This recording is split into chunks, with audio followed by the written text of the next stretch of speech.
What up? T-Bob here. And Jake as well. And look at you. You done stumbled upon little OTB Saints, where we bring you all the latest black and gold coverage. Who are the Saints going to draft? Who's going to be their quarterback? What does the salary cap look like? All that information and more. Hope you enjoy it. Like, subscribe. Jags have won 5 in a row. Raven Bengals have won 4 in a row, which took me down a couple different holes. First off, active QB win-loss percentage right now. Who do y'all think the best is in the entire NFL? Mahomes. Yep. He's 82-21 as a starter, a 796 win percentage. Who do you think's second in the NFL? Active? Yep. Brock Purdy. Very close. He is third because he's 12-4. Second? Yeah. Lamar Jackson. Very close. Jalen He Hurts. is fourth.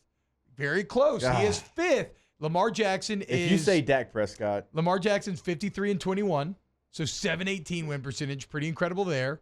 Really incredible, actually. That's kind of what kicked this off. Is like once again, Lamar Jackson comes back, and now the Ravens are 7-2 in the toughest division in football. Like I know he needs to win in the playoffs, but all the guy does is win in the regular season. Hurts 33-14, awesome. Purdy 12-4, smaller sample size. Also, bit of a red flag here for Purdy, maybe just a little bit, guys, just a little bit. God, you hate people that aren't 5 stars. No. Typical. Okay, Here we well, go. will you let me finish and you can Here we determine go. whether or not you agree? Guess who's right behind Jalen Hurts? Jimmy Garoppolo. How do you feel about Jimmy G? That's all I'm saying. That's all I'm saying. Why is he on this list, though? Partially because of him? Sure. Yeah, absolutely. That's all I'm saying. No, the second best in the NFL right now, guys, Taysom Hill, 7-2.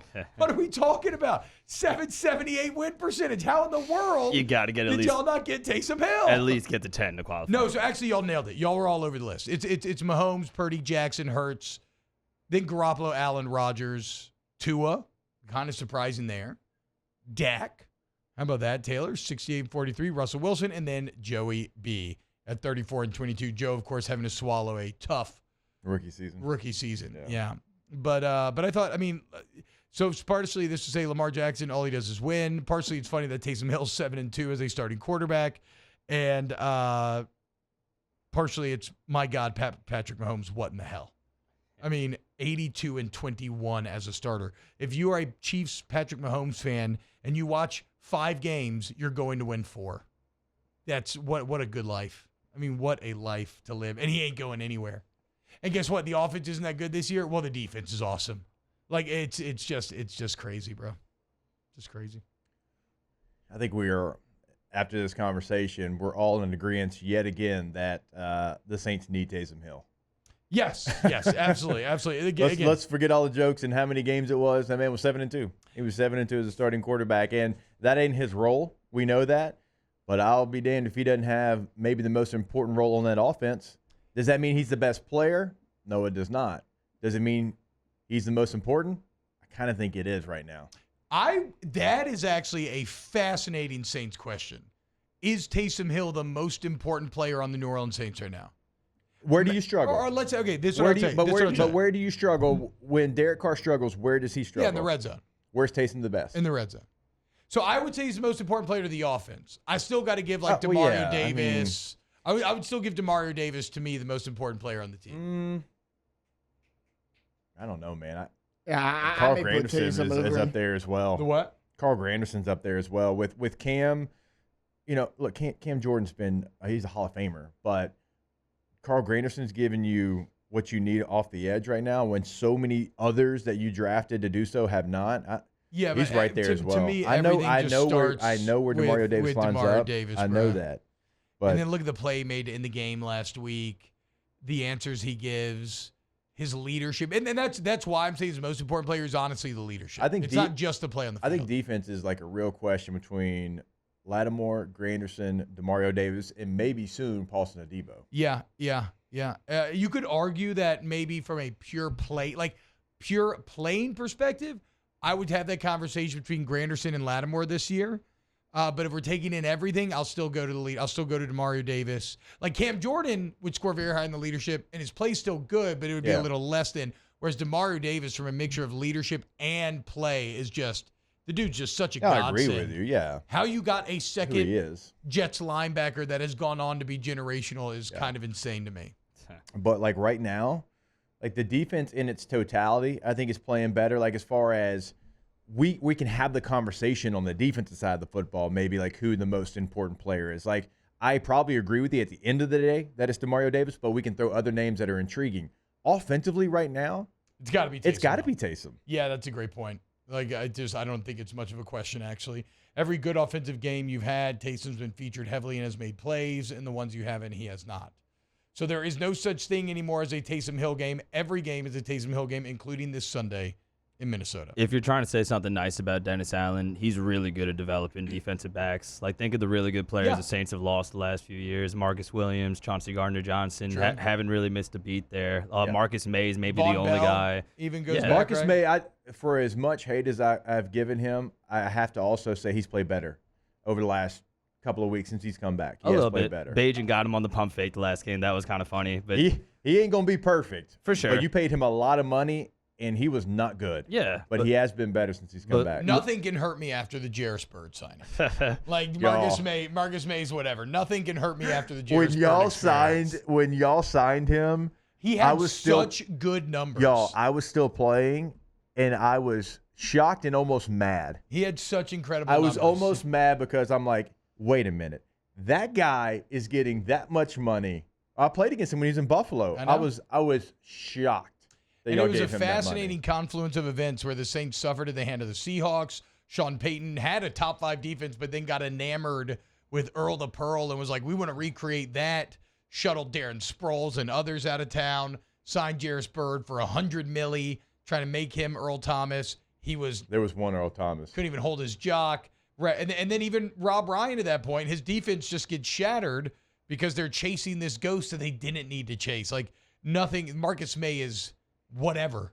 No sweat off my back after living through the Jarris Bird experience. We were playing them in San Diego, and Bird came on a blitz, and I picked him up, and I just remember him making a lot of noises, but not going anywhere. That's exactly. I was like, just blocking him, like, why are you doing that right now? You're not going. You're literally in the same spot, but you're just going.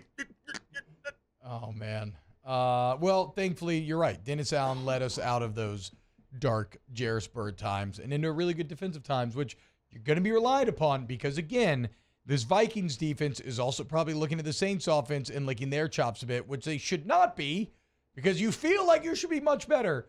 But the path to being better probably lies with Taysom Hill playing a big role. Before we move on, Paulson Adebo named NFC Defensive Player of the Week. Yeah, I saw this morning. Yesterday, Right? and he had penalty problems early on, had way too many penalties to start the season, but he's bounced back and he's having a great year. Well, let's also be clear, though, that is something that obviously Dennis Allen does allow for, right? Like the same way that the Seahawks used to operate under the old, they're not going to flag you every time. Yeah. Right? Like, Yes. it's like what Ty Law used to do way back in the day when they really wouldn't flag you that much.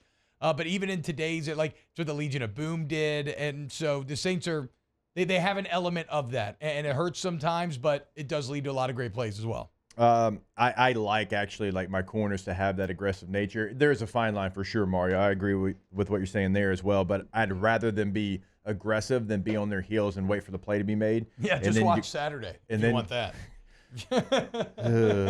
If you like guys playing 15 yards off the ball on 3rd and 5 and being absolutely terrified of getting beat deep, well, I've got a defense for you. Yeah. Let's talk about that later. We're in a good mood right now. I will say, going with all these Taysom things that we're talking about, the numbers also tell that story as well. It's not just us seeing him go out there and be successful and just giving yourself over to it. When you do a deep dive into what he's been, even receiving the football, I mean, he's averaging 7 yards a catch at the tight end position, right? So that's added value. Anything I think he does in the receiving game, that's added value. We know he's going to have some throws here and there. He's 5 of 6 this year, completing 83% of his passes. That's not going to be what he leads in either, but it's also a portion of what he does. I think the most important thing, though, the most important stat to point out, he's got the longest run on the Saints team this year. 20 yards. Now, that's not great. 20 yards. Taysom Hill, though, has the longest run on the Saints this year. Alvin Kamara, 17. Jamal Williams, 11. Bruh. Kendre Miller, 10. Can we catch a 30-yarder? Right? Can we catch a 30-yarder somewhere, boys? I mean, I had longer than 20. What's your longest of your career in the NFL? Do you know? No, but I'm going to look it up during the break. Hell yeah. Taysom Hill, 49 for 255. But listen to this. Alvin Kamara, 3.6 yards per carry. Jamal Williams, 3 yards a carry. Kendre Miller, 3 yards a carry. When Tony Jones was in there, 3.3 yards per carry. This is bad offensive line. Like, that's too many good running backs to say, oh, man, no, that's not them. Some of it maybe, but that's an offensive line. Taysom, 5.2. Yeah. Taysom is the only thing where you can have success in the run game. A lot of times, again, we talked about it yesterday, because you add an extra blocker. And all jokes aside, not trying to pop off here, you need all the help you can get. Yeah. When your offensive line is struggling as bad as it is, what can I do to be better? I can add an extra blocker with a very unique weapon that can run behind his pads like a 220-pound running back. Well, you mentioned it, and not only, 220-pound running back, he's physical, but you just mentioned it, he's 5 of 6 passing. He's not a great passer, but when you have a bad offensive line, that makes the linebacker, the nickel, whoever, hesitate just half a second because there is a chance Taysom can throw the ball, and that's why he's having extra success. But let's also recontextualize how we talk about Taysom Hill passing, because he's not a great passer if he's your starting quarterback compared to other starting quarterbacks.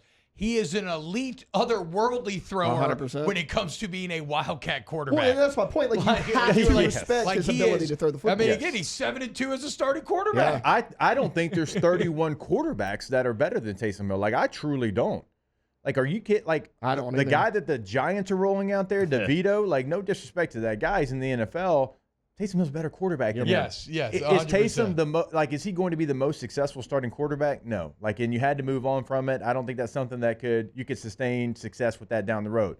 But to T-Bob's point, and we talked about it yesterday, there ain't nobody else in the NFL that can do what he does, running, catching, blocking, that can literally throw every single route that you have in your route tree. Yeah. He's the only one. Yeah. The only one that has everything kind of coming together. And the deep balls are sketchy, but again, like, I mean, what? Come on, everybody can't be perfect at everything. Yes. And you still threw it, right? You threw the one of Rashid Shaheed, and he made you right. 28 yards long in the career. 28 yards. 28 yards. Let's go. Longer rush than the Saints got this year. Just saying. Wow, just amazing black and gold takes right there, Jake. I don't think I've ever heard any takes that are better than the two guys that just gave you that take. And you can keep getting them by going ahead and liking, subscribing, ringing the bell to get notifications when we post. Have a great day. We'll see you on the next OTB Saints.